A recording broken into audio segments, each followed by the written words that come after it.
Sobat UB TV, kembali lagi di program Berita News Point. Program berita seputar Universitas Brawijaya, Malang Raya, dan informasi menarik di sekitar kita. News Point Highlight akan menyajikan rangkuman berita sepekan yang telah dipilih oleh tim redaksi untuk menemani akhir pekan pemirsa UB TV. Selamat menyaksikan, dan inilah News Point Highlight hari ini. Akan dimulai dengan berita UB tuntaskan persiapan UTBK 2024.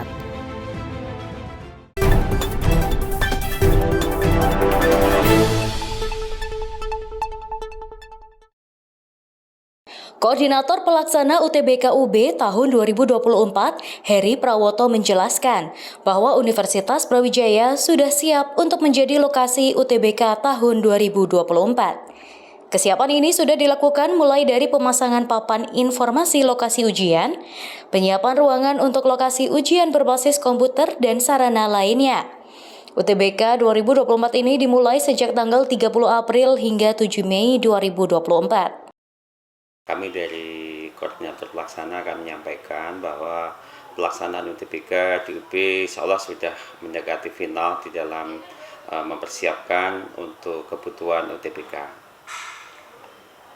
Jadi pelaksanaan akan kita lakukan mulai tanggal 30 April sampai tanggal 7 Mei, di mana proses untuk pelaksanaan diawali sudah beberapa minggu yang lalu, mulai dari persiapan penempelan informasi lokasi, kemudian penataan ruang, sekaligus memastikan semua komputer yang tersedia itu sudah on the track. Kemudian minggu yang lalu, hari Senin yang lalu, kita lakukan briefing untuk seluruh pengawas dan seluruh penanggung jawab lokasi untuk memastikan mereka siap melaksanakan tugas sesuai dengan materi yang sudah kami sampaikan.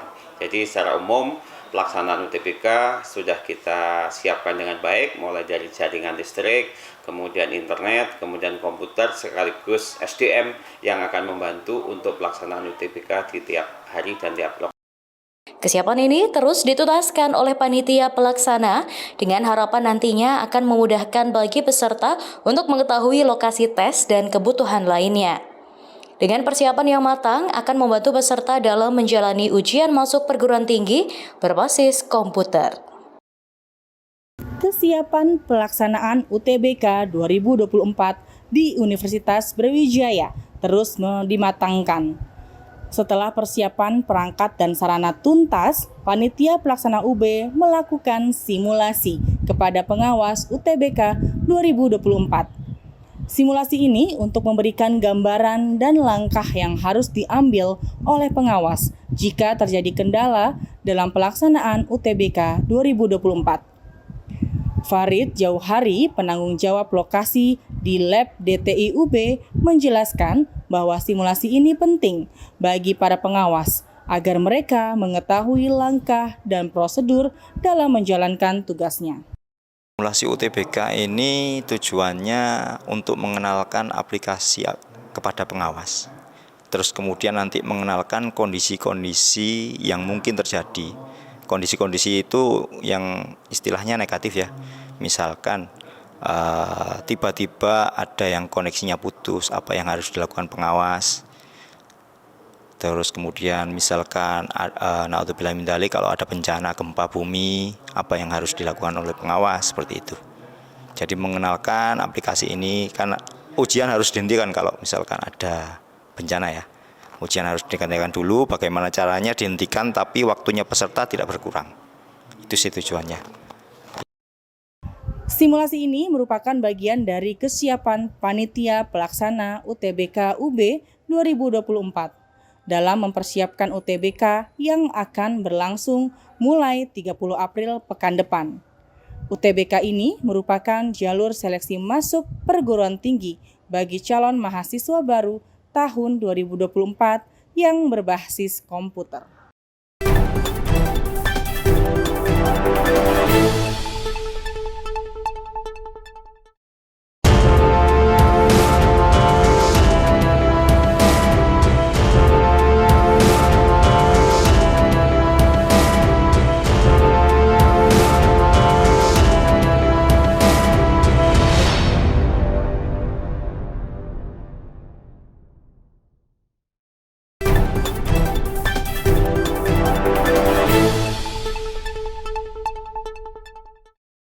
PT Brawijaya Multiusaha kembali meluncurkan 3 bisnis baru, yakni travel, catering, dan Brawijaya Science.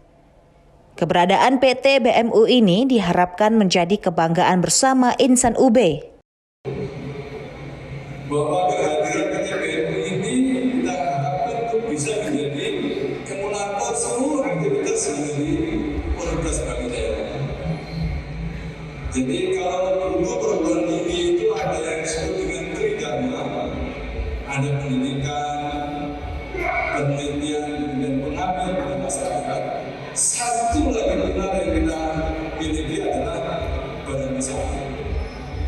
Sehingga badan usaha ini harapannya dapat profit, tetapi tidak hanya itu. Kita ingin badan usaha kita juga bisa menjadi melayani services pada seluruh sivitas akademika di Universitas Brawijaya.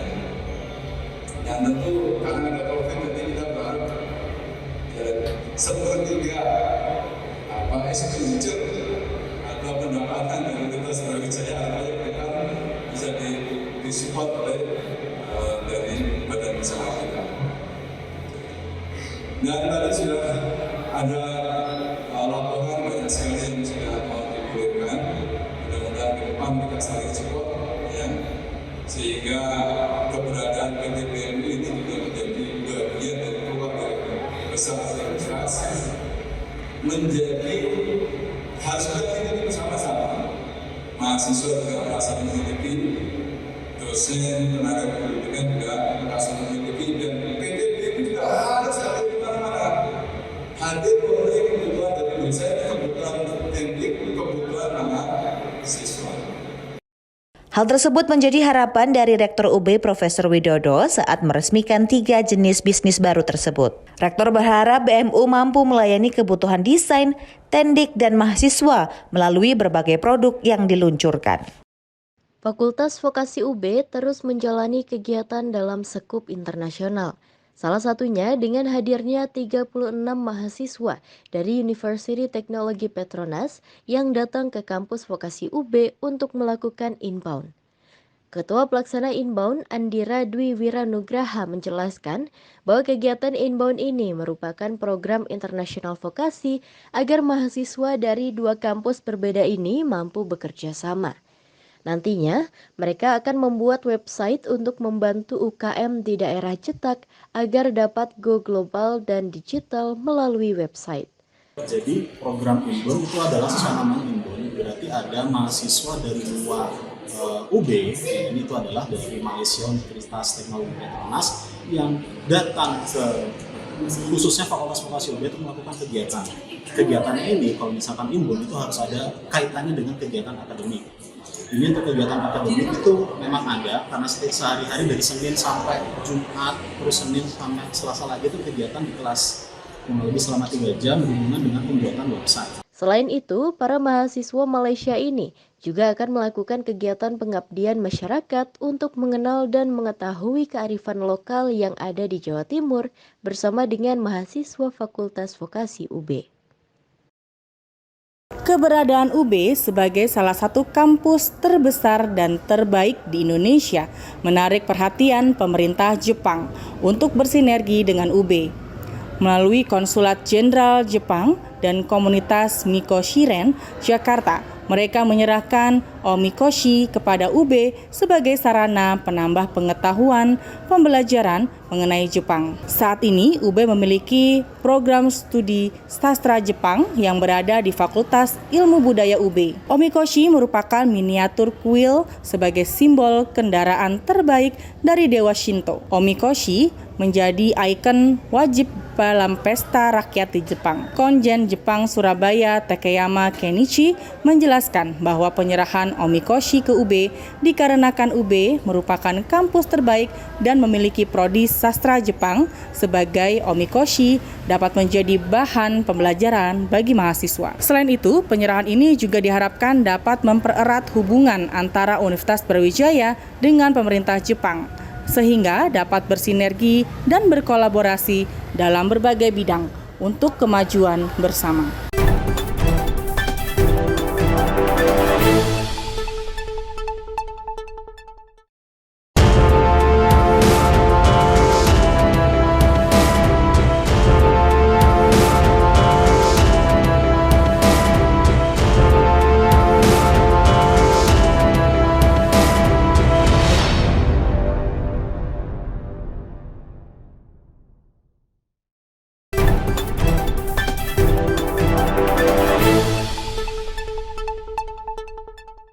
Panglima Kostrad Letnan Jenderal TNI Saleh Mustafa memimpin secara langsung upacara pergantian Panglima Divisi 2 Kostrad. Pejabat lama Mayor Jenderal Haryanto resmi bertugas sebagai Pangdam 18 Kasuari. Sedangkan pejabat baru merupakan Aslok Kostrad. Dalam sambutannya, Saleh Mustafa meminta kepada pejabat lama dan baru saling beradaptasi dan pejabat baru dapat meneruskan prestasi dari Panglima Divisi sebelumnya. Saleh juga mengucapkan terima kasih kepada pejabat lama atas dedikasi dan prestasinya selama memimpin Kostrad di Singosari. Pergantian Panglima Divisi ini merupakan hal biasa dan rutin sebagai bagian dari pembinaan organisasi dan sumber daya manusia di jajaran TNI khususnya Kostrad. Sebagai pasukan pemukul terbesar di TNI, Kostrad diharapkan senantiasa siap untuk dikerahkan oleh komando atas dan memiliki kemampuan yang terus meningkat. Vkom Unpad bersama Pertamina New and Renewable Energy gelar kuliah umum strategi komunikasi dalam pengembangan energi baru terbarukan di Auditorium Pasca Sarjana Vkom Unpad yang diisi oleh Corporate Secretary Pertamina AN.RI sekaligus alumni Vkom Unpad, Dr. Diki Septriadi. Kuliah umum ini diikuti oleh perwakilan Pertamina AN.RI, dosen ilmu komunikasi Unpad, serta mahasiswa. Adapun kuliah umum ini membahas tentang energi baru terbarukan, strategi komunikasi dalam pengembangan energi baru terbarukan, sehingga pentingnya peran komunikasi terhadap tantangan dalam pengembangan energi baru terbarukan. Selain kuliah umum, Vkom Unpad dan Pertamina New and Renewable Energy melakukan penandatanganan kerjasama dalam bidang penelitian dan pengembangan aset. Ya, alhamdulillah hari ini kita sudah secara resmi menandatangani perjanjian kerjasama antara Vkom Unpad dengan Pertamina NRE, di mana di dalamnya adalah kita bekerja sama untuk meningkatkan awareness mahasiswa khususnya terkait dengan pengembangan energi baru dan terbarukan. Nah, di dalamnya nanti kita akan coba bagi beberapa program untuk memberikan pengayaan di kelas maupun secara praktikum gitu ya, untuk bisa memberikan pemahaman dan edukasi terhadap mahasiswa terkait dengan energi baru dan terbarukan. Karena tujuannya adalah untuk menyiapkan kaderisasi atau sumber daya manusia yang unggul dan andal di bidang komunikasi, khususnya bidang komunikasi energi baru terbarukan. Karena di Indonesia energi baru terbarukan ini sudah menjadi bagian yang esensial, di mana di 2060 pemerintah sudah menetapkan bahwa Indonesia harus net zero emissions, makanya didukung oleh komitmen Pertamina untuk bertransisi energi ke energi yang lebih ramah lingkungan. Kalau dari kami di Pertamina mengucapkan terima kasih banyak atas segala dukungan yang diberikan oleh Vkom Unpad, khususnya ini menjadi satu keistimewaan bagi kita semua di bidang komunikasi. Seperti yang kita tahu, Unpad berhasil menelurkan ahli-ahli komunikasi yang di Indonesia menjadi peran-peran strategis ya. Jadi ini salah satu harapannya adalah dapat menciptakan kaderisasi yang tadi saya bilang di awal, bahwa menjadi kaderisasi yang unggul dan dapat membuat informasi dan pengembangan energi terkait pengembangan energi terbarukan lebih dapat dipahami masyarakat lebih luas lagi. Sementara itu, Dekan Vkom Unpad, Dr. Dadang Rahmat Hidayat, berharap dengan adanya kerjasama ini diharapkan dapat meningkatkan pembelajaran dan juga riset terkait energi baru terbarukan. Ya, bagi Fakultas Ilmu Komunikasi ini suatu berkah ya, dengan adanya kerjasama bersama Pertamina New and Renewable Energy atau NRE. Tentu di dalam konteks New and Renewable Energy ada aspek-aspek komunikasi di mana kita sebagai sebuah institusi pendidikan bisa bersama-sama dengan Pertamina NRE dikaitkan dengan pembelajaran, dikaitkan dengan pengabdian masyarakat, bahkan riset, termasuk juga bagaimana new and renewable energy ini menjadi sesuatu yang bisa dipahami, ya, bisa menjadi kepedulian, awareness bagi semua kalangan, ya, dan bagi kita di kampus, bagi mahasiswa dan bagi juga tim pengajar bahkan tim riset untuk menguatkan apa yang diinginkan oleh tujuan dari Pertamina NRE ini bisa dilaksanakan. Sekali lagi saya mengucapkan terima kasih atas partnership-nya bagi Pertamina NRE. Semoga kita bisa berbuat yang terbaik. Ya, ini mudah-mudahan bukan pertemuan dan kerjasama yang pertama dan terakhir. Mudah-mudahan ini adalah awal bagi menguatnya kolaborasi antara kampus, khususnya Vkom Unpad bersama Pertamina NRE. Dengan adanya kuliah umum dan kerjasama ini, diharapkan ke depannya dapat menciptakan kaderisasi yang unggul dan dapat mendukung penyebaran informasi terkait energi terbarukan lebih baik lagi. Dari Jatinangor, Sumedang, tim liputan Divia Unpad TV untuk UB TV. Ekspresi kebahagiaan melanda pecinta sepak bola Indonesia. Timnas Indonesia berhasil masuk ke semifinal setelah menang melalui adu penalti melawan Timnas Korea Selatan. Kebahagiaan tersebut banyak dimunculkan melalui meme dan karikatur yang beredar di dunia maya.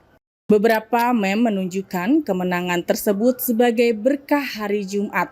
Ada juga meme yang menunjukkan pelatih Timnas Sinteyong diangkat menjadi PNS dengan nama Sutoyo. Berbagai meme lainnya menunjukkan kebanggaan dan kebahagiaan warga atas prestasi sepak bola Indonesia. Sebagai negara pecinta sepak bola, warga sudah sangat haus dengan prestasi Timnas Indonesia pada level global, termasuk Piala Asia.